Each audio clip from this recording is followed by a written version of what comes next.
It's called Smalahove. Smalahove. And Roger. There's a Norwegian community in the neighborhood of Ballard in Seattle that is such a presence that the King of Norway visits. And there's a Norwegian hall there, and they serve that lutefisk and have Norwegian days and all of that. We That's now have kind of where the our Nordic fisherman's Museum terminal too. is. Have you been there? No. oh. I have. It's pretty good.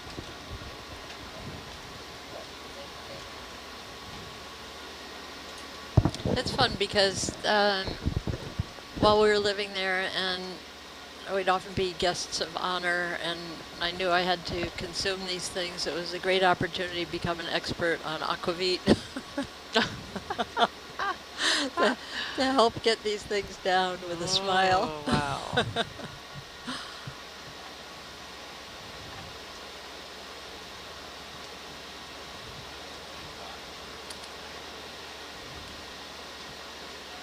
A pig's ear is a delicacy also in some countries. A pig's ear is a pig's delicacy to my dog, actually. Yes. I'll bet. We have a bag of them. Pig's ears. People also eat pig's ears. Oh, do they? Guests of honor. Oh. One of my favorite dishes at like a local Chinese Taiwanese restaurant includes pig ear, and it's sliced and stir-fried with dried tofu, or like not dry, but like firm tofu and like anchovies and like chilies. It's very good. Baconish. Yeah.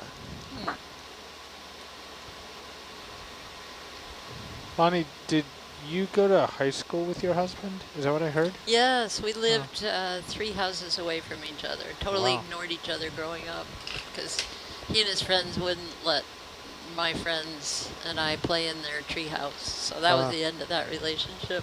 Right. What a meanie. Yeah, really. We re-met in Washington, D.C. later. Turns out we both had the same job. That's funny. Wow. Lonnie, have you ever eaten guinea pig? Yes, it's a delicacy in Peru. They're little guinea pig roasters out on the street, and that's a holiday fare. What would you compare its taste to? Pork? Or chicken? Yeah, a lot of those things actually taste like some kind of chicken. Do they eat capybara? They eat what? Capybara? Capybara? Capybara? Don't know. Those are just rodent? Oh, I don't know. Oh, don't know. I don't know. It's like a giant I guinea think pig? in Argentina. You think so? I think so. I can't remember. Here comes some more rocks. Yay! And a flying boat just past them. This looks like a manta ray.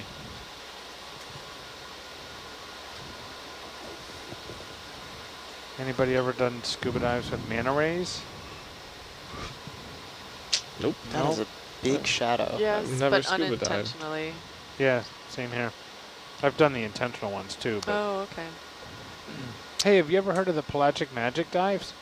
Pelagic magic. Nope. Yeah, that's a dive. If you, especially if you're into let's Magic? see. Peyton, you're not a diver yet, right? No.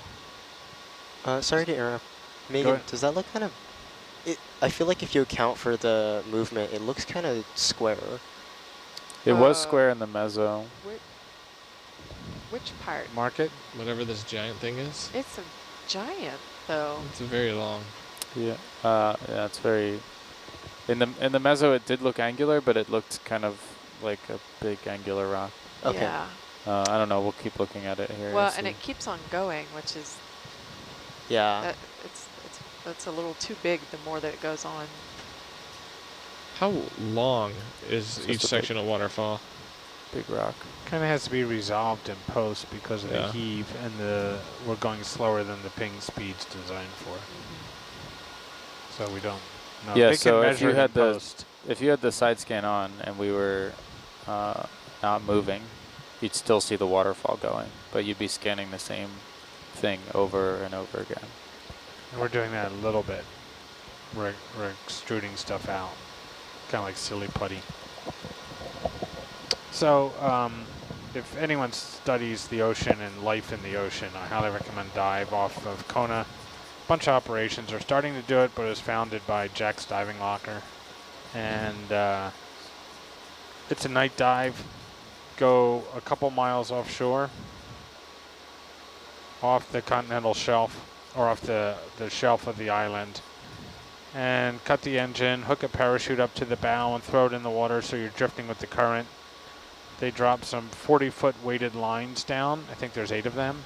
And you tie into one of those lines, and you grab a light and you go in the water, and you are, you know, and it's your choice, anywhere between 15, 20 feet and 40 feet deep, and the water depth there is 2 miles.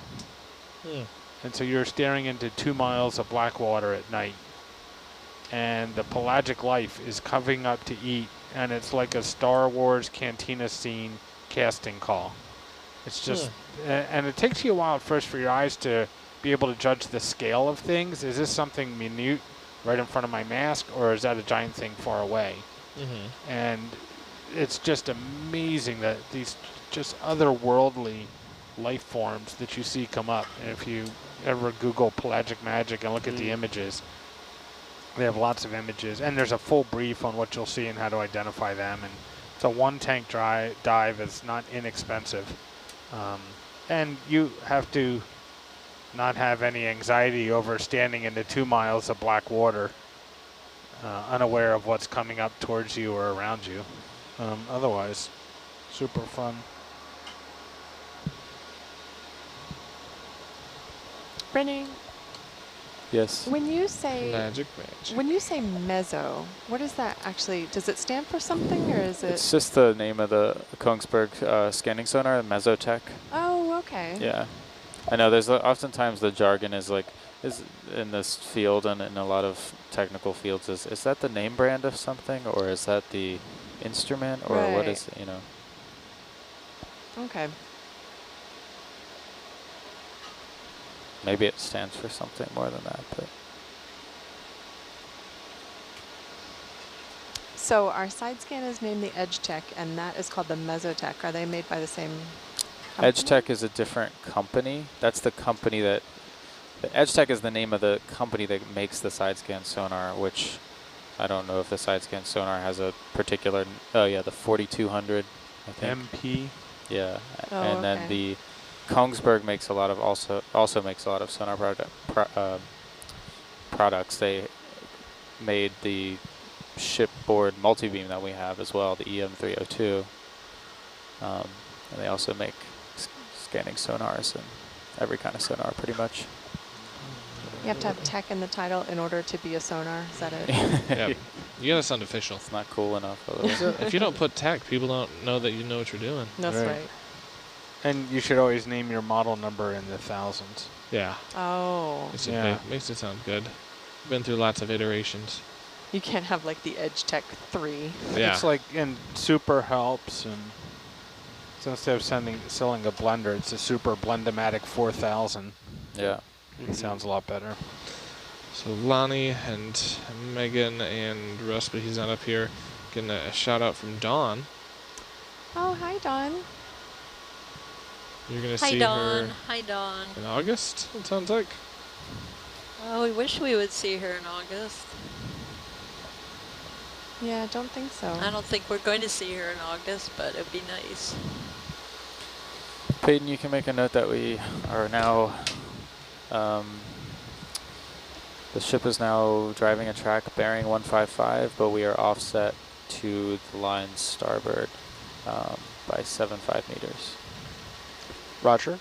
And we're kind of just waiting to see if Argus creeps back towards the line. You don't want to overshoot it too bad. So. And you said 75 meters offset? Roger. All right, thank you. Hey, Bill, thanks for watching. Your question about when we'll be diving again, technically we're diving now. Yeah. We are at a record length dive for Nautilus of either just Argus or Argus and Hercules. We're 80 some hours Yeah. into this, and continuing on. I'm assuming you're meaning when are we going to dive with Hercules, and the answer to that is I don't know. We're extended our search area, and we are finishing one of the last few lines on this side, but we do have some more lines as well as a gap in the excuse me, side scan sonar called a holiday that we need to go and resolve. So we'll still be doing this for a good bit of time.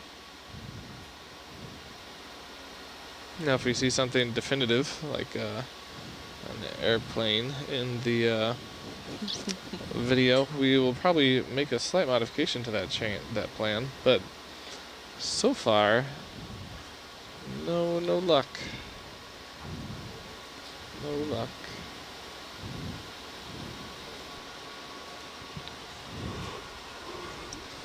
I'm just thinking that some of our viewers may not realize how competitive this transoceanic market was at the time. In April 1937 Juan Trippe, founder of Pan Am, had concluded an agreement with Portugal for landing rights at Horta in the Azores.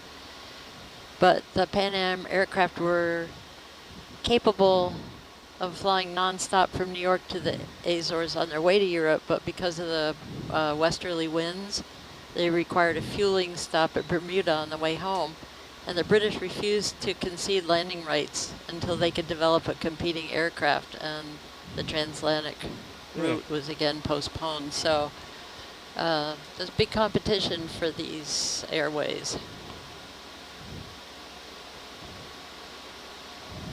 When the British actually were able to create that aircraft, it was called a short S-23 Empire. And actually, the Short brothers used to be boat builders. Oh, I might be getting that wrong.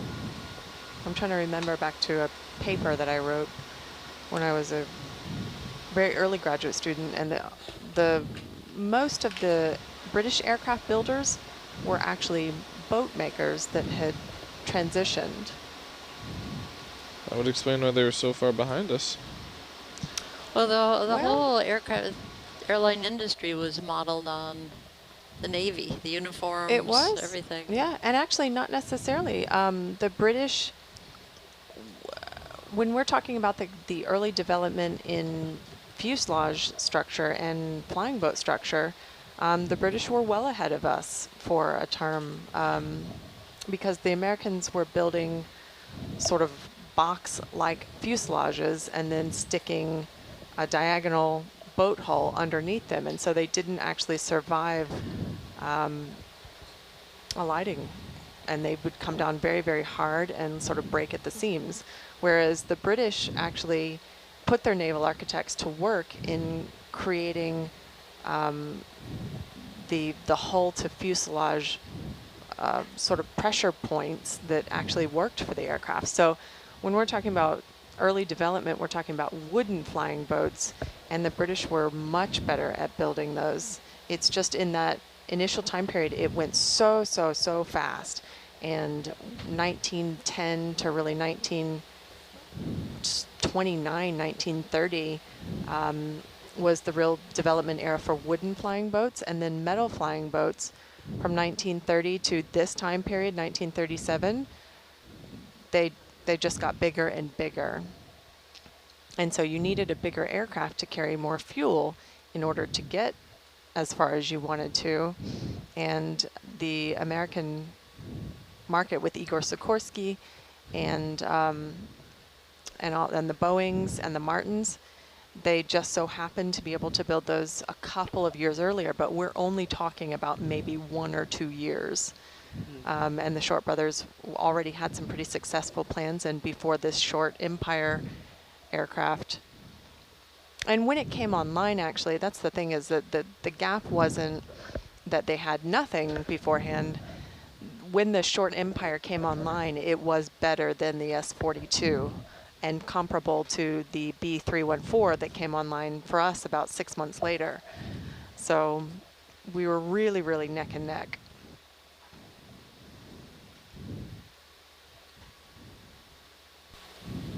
Was it just our two countries, or? Or there some other countries that were trying pretty hard to compete as well?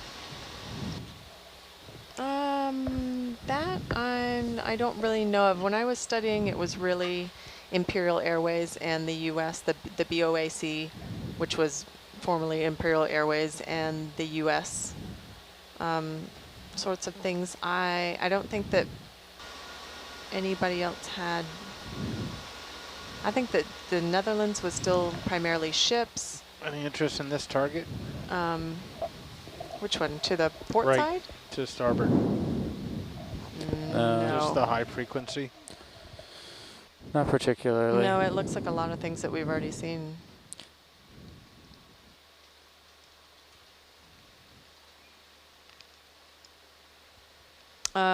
But I don't really think that the other countries were. It was World War II accelerated the aircraft industry in Absolutely. Germany and Japan. Yeah. Yeah, fairly soon afterwards, Germany started building extremely large flying boats as well. But I would say that that was probably the next one.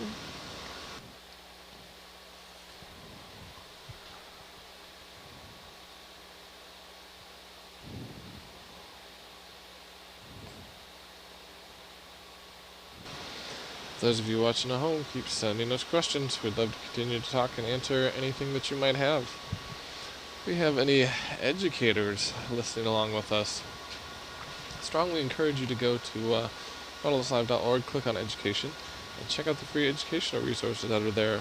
You can sign up for a newsletter and even email education at oet.org and go ahead and see how you can get more involved and bring Nautilus to your students.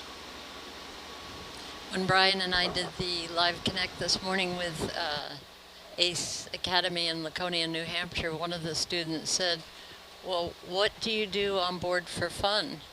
And we explained that we think our work is fun. We think what we're doing every day is fun. And also cups. Coloring styrofoam cups. Well, tell about that. Tell what happens Oh, we to had a little those party cups. yesterday. Yeah, so it's a pretty popular thing to do for scientists, students, adults, kids, everyone alike to color styrofoam cups or even different styrofoam things. They sell even at craft stores like styrofoam heads and stuff that you can design. And so we attach them to the vehicles, and since they're made of styrofoam, which has, it's basically air in between all the material. When we send it down to depth, it compresses with all the pressure, and so you get what is a normal size styrofoam cup. When it comes back up to the surface looking like almost a shot glass, so it gets compressed, and then your artwork looks a lot better, at least mine does when it's smaller and harder to see. But it's just a cool thing, and we give them away as just mementos and gifts to friends and family, and say, hey, this thing went down, 3,000 meters off of whatever area. And I like to put the lat long on there too, so it's like a good reminder of where you were when they went down. Where are the cups? They're in the lounge, Okay. underneath the TV and the bookshelf, just right under those shelves. Which I think, yeah. I think the markers are there too. Yeah, I think they're there too. Have So to start when are coloring. those going to go down? I don't know. We've been down for so long. I think a bunch of us have been prepping them for the next dive, but I guess that's up to the... Anybody know what our depth range is on the next leg? Probably pretty similar, I Peyton? would guess. Pretty deep to pretty shallow. Okay. That's technical. Yeah, we're going. Well, that's kind of as not a lot of work's Oh. been done there, and so Wait. there's. I was on that call. I Yeah. remember. Yeah. Okeanis, we're going to pass some of their tracks a couple times. Yeah, a couple times we'll cross over some of Yeah. them, but for a lot of the work we're doing is just brand new there. Cool. But it's, yeah, some of the dives were, 3,000 plus meters to 200 meters or something like that.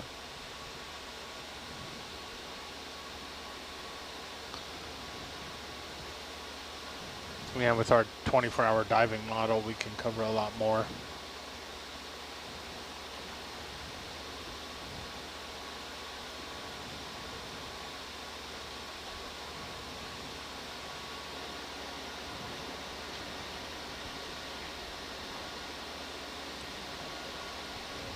Greetings to our Danish viewer.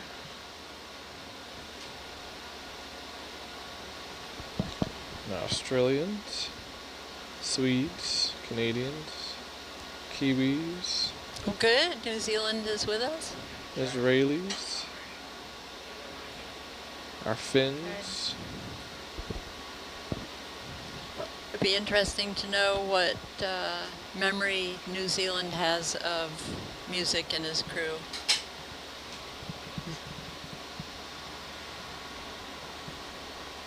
I know there's a monument, there's a music point, there's a music radio group. Nav, how far is Argus from the line? Yeah, we're approaching Argus being on the line. Okay, great.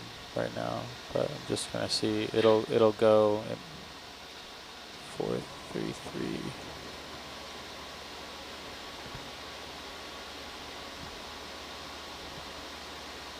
See if we nailed that or not.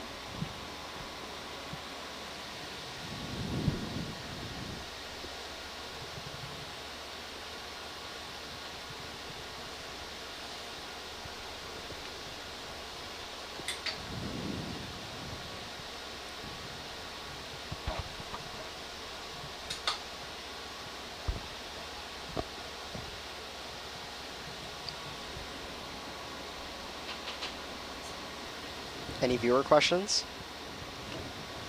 Nope. Send in your questions, folks.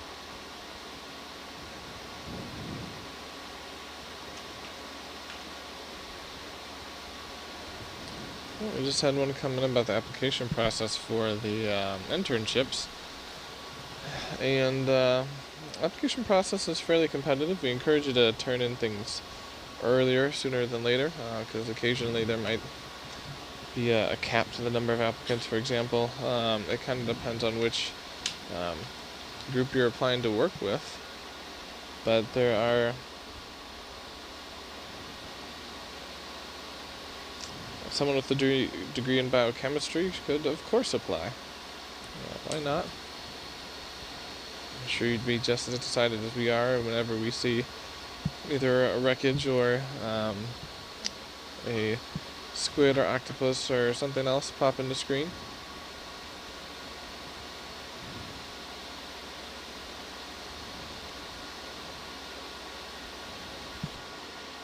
We are still hopeful that we're going to find the Simone Clipper. Just because we've extended or expanded our search area doesn't mean that we aren't hopeful.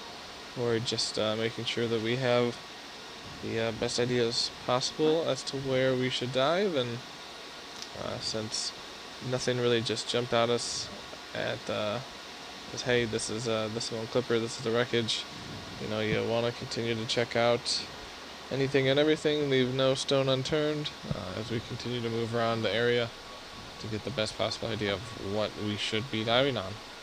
But I think the general consensus is the vast majority of the dive targets we have so far are probably rocks. And we expected that, but you never know. You never know. Argus has been passing over quite a few different objects. Some of them are small, some of them a bit larger. Some of these larger rocks, we actually have to have Argus go up and over. That way we don't accidentally run the risk of running into it and causing damage.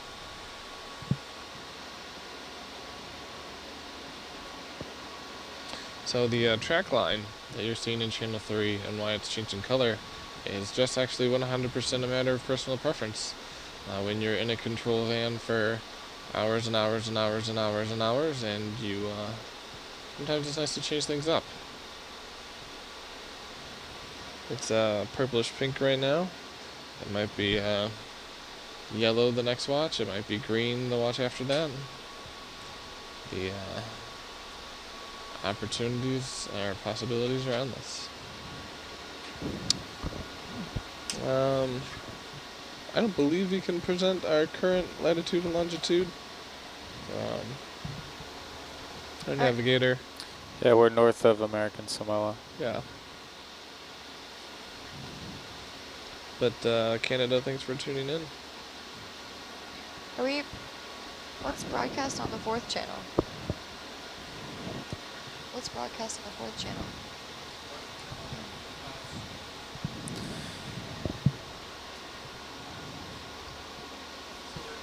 Oh, gotcha. Oh. Gotcha. Did you say Canada? Did I miss Canadian viewers? Yeah, What province did they say? they did not. We did have Heather tuning in. Hello, Heather. You've been a faithful viewer. Yeah. Asking Hello, about, Heather. Heather, we learned all about your profession in our previous watch, and Heather is interested in knowing what are some of the other jobs that we do when we are not on the Nautilus. Well, that's a good question.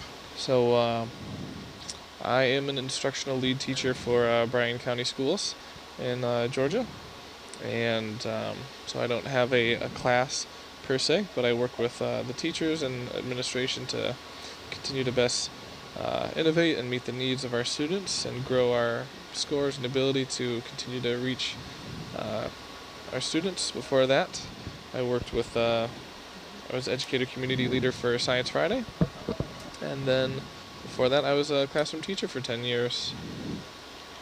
Wait, is Bryan County also spelled B-R-I-A-N? No, it's with a Y, otherwise that would have been perfect. I agree. They don't spell it the right way. Gotta put an I in there. And Ed, you are a video engineer guru. Jack of all trades. Yeah, so my wife and I own a firm that designs and builds and staffs shipboard video systems that support deep sea research, exploration, and engineering. So does she go out to sea as well, or is she? She's been out to sea, but no, she's the financial wizard. She's an accountant. She's the HQ for head. an advertising agency in Seattle. And yeah, she's president of Mumbian Enterprises, found at deepseavideo.com. Ding. It's an exceptionally small niche market to get into, but there's super talented people that we work with, and all have a similar mindset that if we're gonna be away from friends and family, let's do some amazing work and have a great time doing it. Sounds good. In the summer, you work with salvage operations, and do you do any commercial flying as well, or is it just mainly oceanic work? So I did work for a marine salvage company. I'm mostly full-time, just contracting as ROV tech, and I do fly recreationally. I have my multi-engine instrument rating and fly mostly just single-engine Piper Cherokees around Florida, where I'm from. So I got a bachelor's degree from the University of Miami in marine affairs, and then I got an associate's degree in engineering technology. And yeah, just coming out to sea. I got an internship on board the Nautilus like 5 years ago now, and just loved it. I was like, wow, people get paid to do this. That's amazing. And then just, kept coming back out. You guys are getting paid? Enjoying the work. Yeah, and hugs. Are you not? I get 7 hugs a day. It's great. From Mark. Back deck chief. Yeah, so it's a very rewarding job. I enjoy it. A lot of traveling, a lot of cool places to see, awesome people to meet. And yeah, that's my short story. Anybody else willing to share?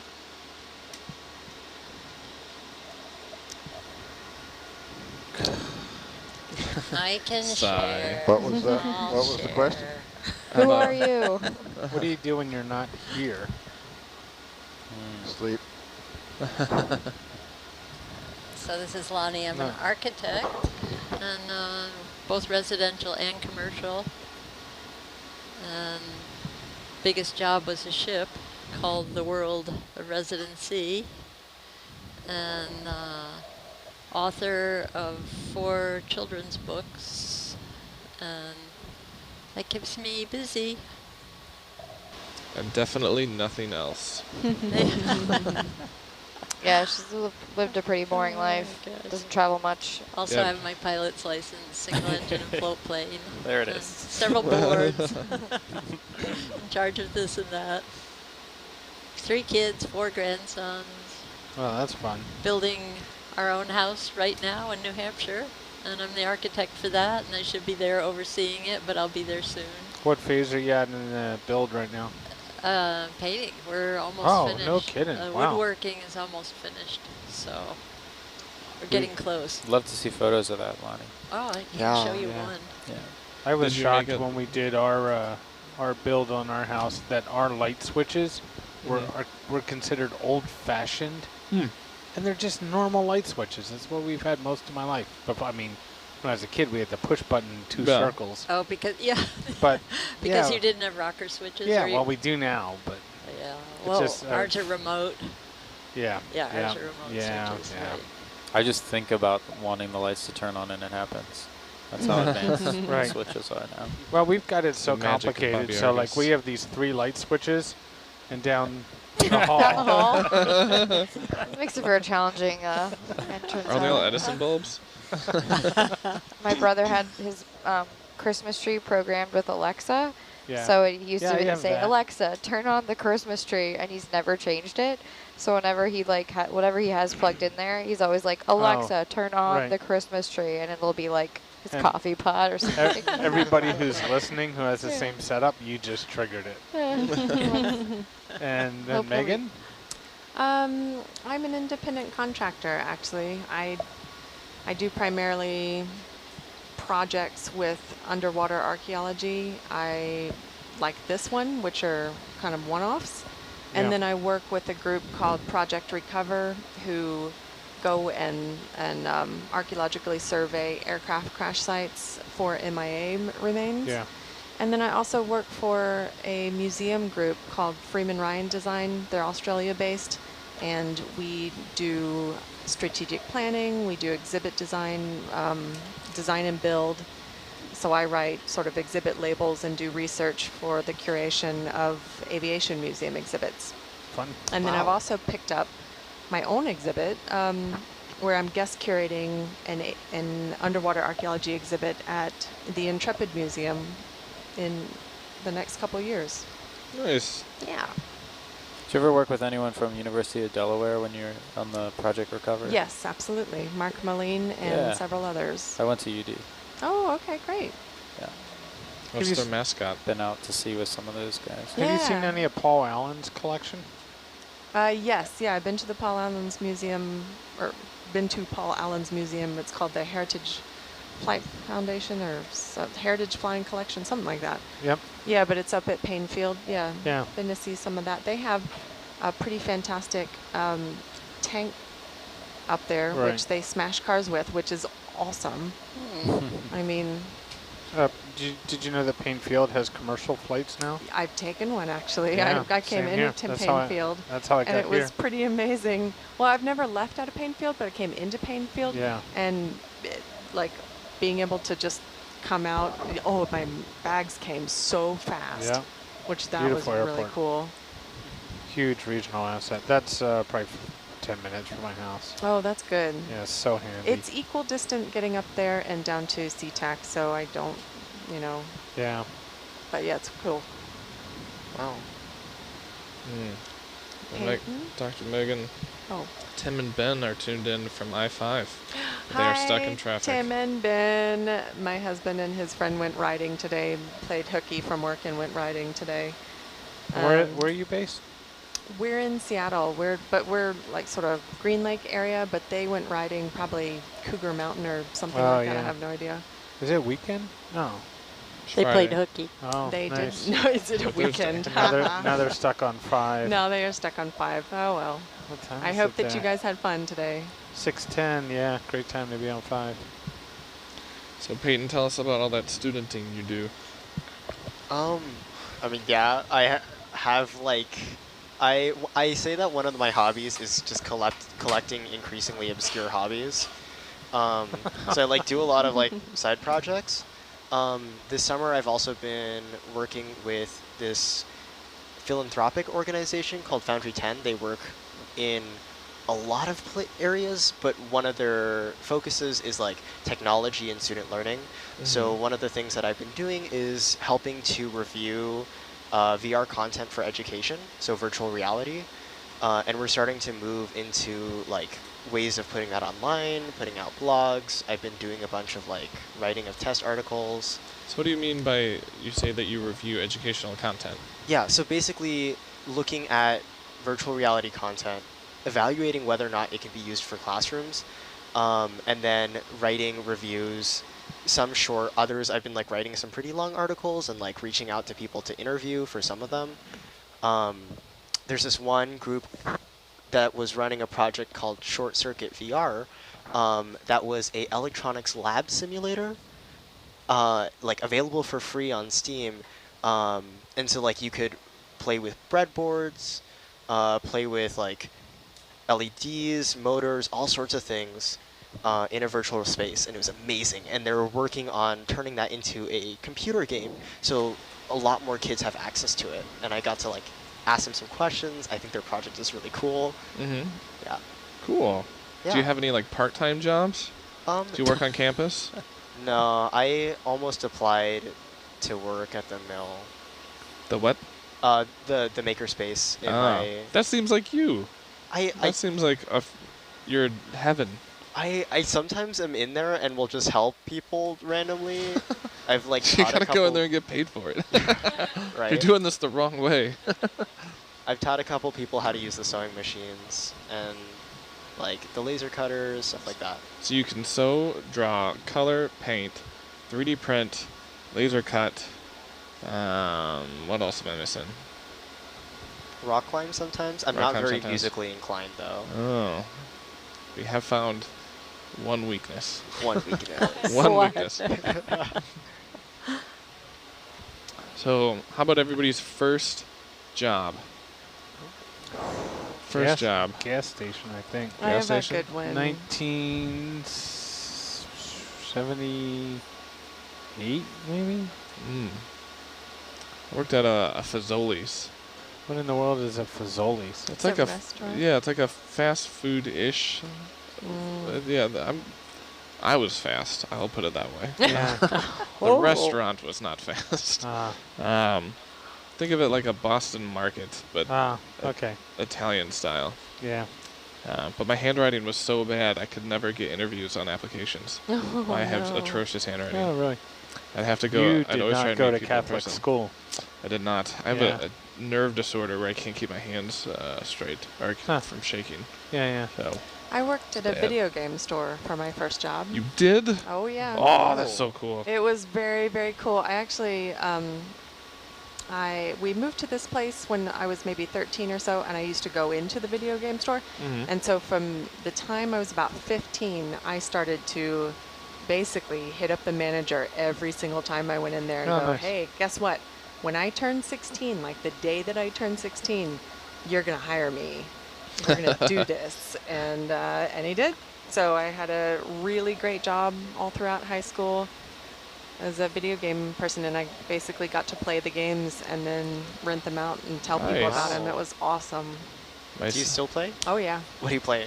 My husband and I have PlayStation 3 and 4. I still have my PlayStation 1, my PS1. I Yeah. still have my Nintendo, my Super Nintendo, Wow. all of the games Do you for have an it. N64? No, we did not go the N64 route. We did not go the Megan, Sega we are Saturn or friends. anything route. Man. That's, I mean, PlayStation Mario was where Kart it's on at. N64 was the best. No, My hidden it hobby was not. is I collect video games and video game systems. Yeah, well, Do you have a if we Switch? had no, we I have a- didn't go the Nintendo route after. Huh. I have a PS4, but my brother's saying for as much flying as I do, I would like a Me and- Switch. I have. I brought my Switch. I also brought my Switch. No. If you Oh, guys that want to play flying. Mario Kart. I was not too big into. I liked the role-playing games. I mean, I liked the 2D side-scrolling role-playing games as my jam, and I'm really actually I'm not very good now with it being really 3D and everything. Yeah. Have you heard of Ni no Kuni? No. I have no idea what that is. So it's a almost like Pokemon, but also RPG at the same time. Oh, okay. And it's partially made by Studio Ghibli. So that's yeah. you know the films. So it's like this very, very cute story about like this boy that's in this magical land, and you have like a little familiar that you can help control and like do battle with. What platform? I think it's PlayStation 4. Oh, okay. I'll have Yeah. to look that up. I got a chance to play it a little bit at a cousin's house. Nice. Have any of you guys ever gone to E3? Yes, I did actually. Really? Whoa. Well, because you get an invitation when you work Oh, in the yeah, industry. yeah. I swear, E3 was probably the funnest sort of tech conference I've ever been to, but this was in, oh God, like 1996 or something. So it was still in the era where girls didn't really, girls were not in the industry. So I was a girl there, but the rest of the girls there with booth babes and the like, and it wasn't that kind of cool. But it was right before Grand Theft Auto came out, and right before F-Zero for N64 came out, and So big introductions. yeah, so all of those, and those are really cool games, and I got to play them all before everything. And I swear, I left with a swag bag that was nearly as tall as my hip, and it was just filled with all kinds of great things. Wow. Yeah, so many sort of game trials, and I got something that would clean CDs, which scratched game CDs were a big deal at the time. And Was that in Vegas? no, it was in Atlanta. You know, the pro tip at those trade shows is that most of those conference centers have a FedEx office there. Oh, and you can And you can ship all that stuff back home. That's great. Well, and that's the reason why I went, though, is because then we lived at the Atlanta area. So we all sort of went up there. Me and the guys at the store, we just all went up there. And And Lonnie, we'll bring this back to our beloved flying boat here in a second, but do you know about Microsoft user testing? Oh, you're all PlayStation based, aren't you?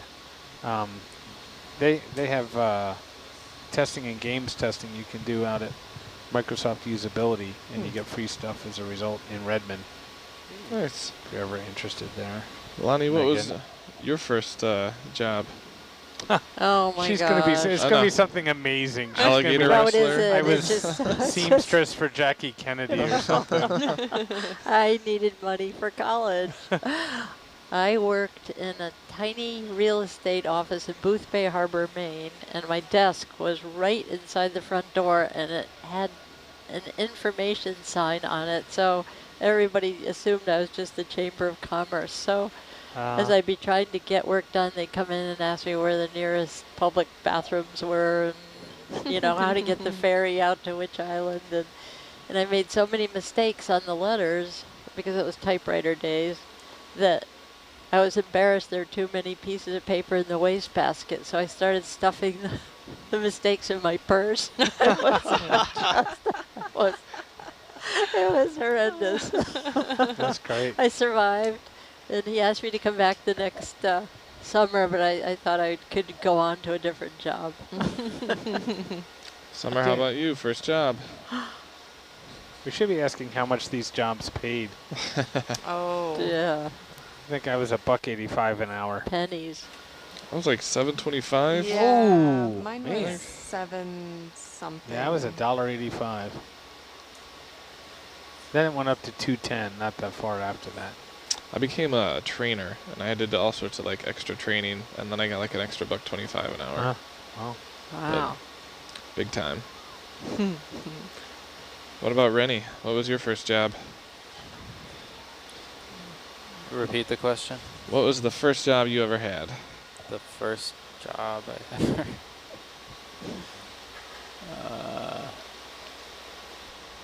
I'd have to look at some old copies of my CV. You know, but you never did like part-time. You didn't work at McDonald's. My first job would have been.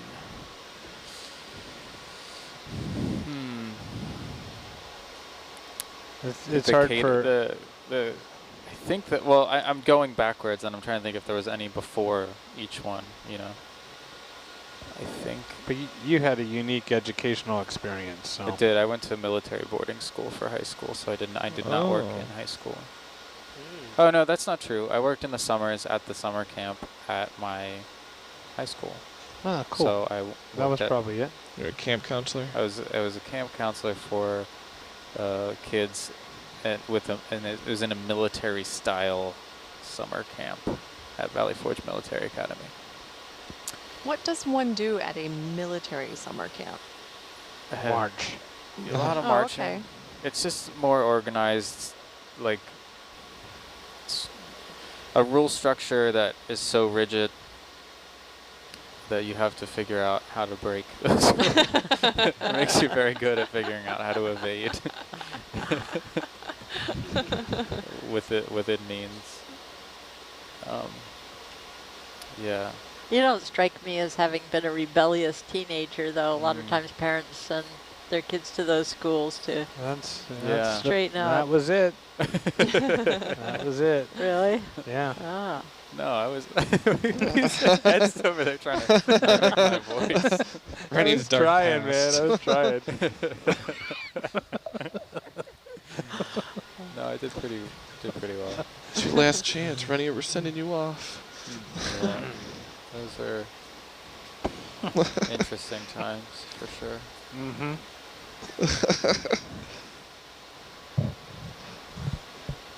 So How I about guess that was it. Then the camp counselor. How about you, Summer? What's the question? First job. First that you job. had. Ooh, lifeguard. Lifeguard. there you go. Was a That seems a lifeguard. very Florida. Pool lifeguard, and then I actually was an ocean lifeguard in off the island of Nantucket, off Massachusetts. That was like the best job ever. Huh. Really Have to fun. save anybody? I did. I got to save one lady, and she was caught in a rip going out. So I swam in and swam her back in. Wow. And yeah, that's actually my only rescue of all the years of pool lifeguarding and beach, but that was a really fun job. Northeast. What Beach. about first job that's somehow tangentially related to what we're currently doing? Well, I guess lifeguard is kind of. Yeah. It's in the water. I was also a gas balloon attendant on a boat, like a marina. yeah. That was a really fun job too. Mm. You're on the marina just tying up boats all day. They're coming in for bait or fuel, and got to just fuel up boats all day and talk to fishermen about their catches. Nice. Yeah, Their catch eye. their catch eye. More than one catch. What else? Yeah. Only one person left.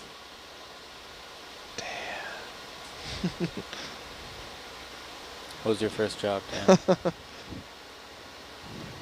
He works in retail, actually. This is my first job. Fake it till you make it. You're doing a great job. Nordstrom shoe department. My first job, sort of related to this field, was, well, in this general science field, was I worked in a quarantine insect laboratory. Oh. And what was your role there? He stuck his I- arm into the mosquito box. Yeah, test subject. No, I was in charge of rearing a That's where that twitch comes from. colony of Asian longhorn beetles, which were invasive. They tear up maple trees. So we had them in the lab. And it was a beneficial insects research laboratory, so they're trying to find another insect parasite that would kill Consume them. Yeah. But I wasn't involved in any of the science part really, just like a lot of jars of mating pairs of Asian longhorn beetles. And yeah, that was, So did you just count them and check their health and feed them and? yep, fed them, I would extract larvae and incubate them. We created a lot of, there was like 1,000 or so. It was just a lot. It's a bit disturbing to be back there by yourself, surrounded by them. Watching with all their eyes. Yeah. And yeah, it's weird how everything snowballs like that. Then I worked for a major chemical company as in environmental toxicology until I went back for more geospatial stuff for my master's. Nice. Industrial microbiology, paint contaminants. Mm. Why was I? You know, but that was fun at the time. Ed, how about you? What was your first job that was tangentially related? Well, you know, I went right from high school into the military to do this. And then out of the military, I went to work for the state of Oregon as a video production specialist. Mm-hmm. So I was just kind of on my way, yeah. Yeah. It wasn't, not much of a tangent. Yeah. I started as I was working my way through college. I went back and I started as a coach back at my old high school. And back then I had a sponsorship with Brooks Shoes. Oh, that's a great shoe company. Yeah, I'm forever dedicated to that company and their shoes. Back when I had my sponsorship and ran at a competitive level, and then started formally teaching. That was Competitive level of what sport? track. What events? The one I was best at, and best at it's loosely when you compare yourself at a high level, was the 400. Cool. Yep, I ran in the 2 national championships. When I lived in Eugene, we did a bunch of track videos, including with, do you know Alberto Salazar at all? I do. Yeah, so did a bunch of videos with him. As a matter of fact, I drove a car that was signed by Alberto Salazar. Yeah. Yeah. I got my own little running shrine in the house. We've got Dick Beardsley. What was his time? 2:08:13, right? Ooh, I don't know. By the time Yep. I finished running the shorter things, I just ran marathons and longer races not super well. Because the 400 doesn't really translate very well to running marathons and half marathons at a competitive level. You went to the national championships? I did have a silver medal. What? I do. I went to Fast. the, this is predating you, 1976 Olympic trials were in Philadelphia for track and field. Mm-hmm. And that was, do you know Frank Shorter at all? Frank Shorter. So Frank Shorter and this young kid from Coos Bay, Oregon. from Penn got into a competition on the high jump. Mm-hmm. That was just riveting. Yeah. You know, one of those, like, you had to be there, but almost like the ending scene of a movie. Yeah. Where one of them would clear it and then just jump up and just like really enthusiastically point at the other guy and then point at the, like, and it was clear that Frank Shorter was trying to drive this kid to hit his PR, which he ended up doing. There's a lot of really awesome races out there. I was in a indoor meet where 2 of the top runners in the country, one who just won the 5K and 10K national championships, NCAAs. Another one was the steeplechase, and they were running a mile indoors. And running indoors, you don't run as fast outdoors. If it's a shorter track, it's half the size, so you just wears on your legs a bit more. But they were still running a sub-4 mile indoors, and just being on the infield of the track and watching them do that is just like, it doesn't do it justice when you see it on TV. Just how amazing it is to be able to run that fast and maintain that speed for that distance.